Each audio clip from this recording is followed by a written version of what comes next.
নির্দিষ্ট কোনো ঘর না থাকায় কোথাও মন্দিরের বারান্দায়, আবার কোথাও গাছতলায়, আবার কোথাও বা ক্লাস নেওয়া হচ্ছে খোলা আকাশের নিচে। শিশু শ্রেণী থেকে শুরু করে কলেজ পড়ুয়া শিক্ষার্থীরাও এই ধর্মীয় পাঠশালায় পড়াশোনা করছে। শুক্র ও শনিবার সরকারি বন্ধের দিন ভোর ৬টা থেকে শুরু করে সকাল ১০টার মধ্যে চলে পাঠদান। হিন্দু ধর্মীয় কল্যাণ ট্রাস্টের আওতাধীন মন্দিরভিত্তিক গীতা স্কুলের পাশাপাশি মাদারীপুরের প্রত্যন্ত অঞ্চলে জ্ঞানের আলো ছড়াচ্ছে এই পাঠশালাটি। আমি অনার্স ফার্স্ট ইয়ারের একজন ছাত্রী। আমি আমার পড়াশোনার পাশাপাশি ধর্মীয় ক্লাস করতেছি। আমরা প্রতিদিন সকাল ৬টায় এই স্কুলে আসি। এই স্কুলটা আমাদের খুব ভালো লাগে। স্যার আমাদের অনেক কিছু শেখায়। বাহাদুরপুর ইউনিয়নের রাখালহাটি গ্রামের বিধানচন্দ্র সরকার, যিনি দীর্ঘদিন কীর্তন জগতে কাজ করছেন, অসাম্প্রদায়িক চেতনা ও অহিংস নীতির কথা চিন্তা করেই স্বতন্ত্র একটি পাঠশালা গড়ে তোলেন। দীর্ঘ ২ বছর যাবৎ চেষ্টা করে প্রত্যন্ত অঞ্চলে ৮টি পাঠশালা পরিচালনা করছেন। এখানে পড়াশোনা হচ্ছে মহাভারত, রামায়ণ, বেদ, গীতা সহ মনীষীদের অমীয় বাণী। বিধান সরকার নিজ উদ্যোগে শিক্ষার্থীদের মধ্যে বই বিতরণ করছেন। এই সকল পাঠশালায় ৩০০ শিক্ষার্থী রয়েছে।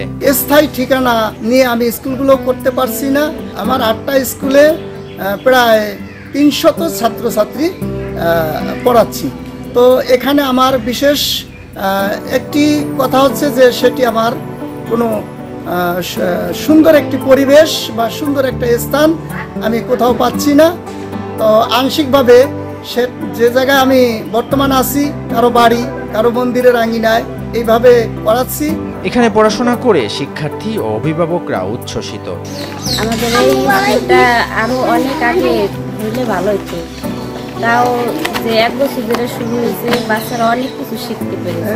আমরা চাই আমাদের সনাতনী যে ছেলেমেয়েরা আছে তারা যেন সর্বত্র আমাদের এই গীতা গ্রন্থ সম্পর্কে অবগত হতে পারে। ছোটবেলা থেকেই যেন ধর্মের প্রতি আকর্ষণটা থাকে। আমরা চেষ্টার ফল আমরা খুব ভালো পেয়েছি, ওদের মধ্যে স্বতঃস্ফূর্ত সাড়া পেয়েছি।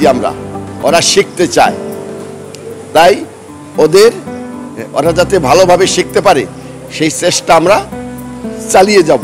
এখানে সম্পূর্ণ নিজস্ব উদ্যোগে নিজে কোনো বাচ্চাদের কাছ থেকে কোনো বেতন নেওয়া হয় না, এবং যারা টিচার, যারা গীতা শিক্ষা দিচ্ছেন, তারা কিন্তু একদম বিনা পারিশ্রমিক ছাড়া তারা কিন্তু এই গীতা স্কুলটা চালু করছে। আমরা আশা করব হিন্দু কল্যাণ ট্রাস্ট যেন আমাদের এই গীতা স্কুলটা চালু করার জন্য সহযোগিতা করেন। এই ধরনের আরও গীতা স্কুলের উদ্যোগ গ্রহণ করার আশ্বাস হিন্দু ধর্মীয় কল্যাণ ট্রাস্টের মাদারীপুরের এই শীর্ষ কর্মকর্তার। আমরা এই উদ্যোগকে স্বাগত জানাই, এবং যদি হিন্দু অধ্যুষিত এলাকা থেকে যারা ইচ্ছুক আবেদন করেন এই সরকারি উদ্যোগের সাথে সংযুক্ত হওয়ার জন্য, তাহলে আমরা সেটা পরিদর্শনের মাধ্যমে প্রয়োজনীয় ব্যবস্থা গ্রহণ করব এবং স্কুল দেওয়ার জন্য প্রচেষ্টা চালাব। সহযোগিতা পেলে ধর্মীয় পাঠশালাটি শিক্ষার্থীদেরকে সমাজের আলোকিত মানুষ হিসেবে গড়ে তুলতে অবদান রাখবে। শরীয়তুল্লাহ, বৈশাখী সংবাদ।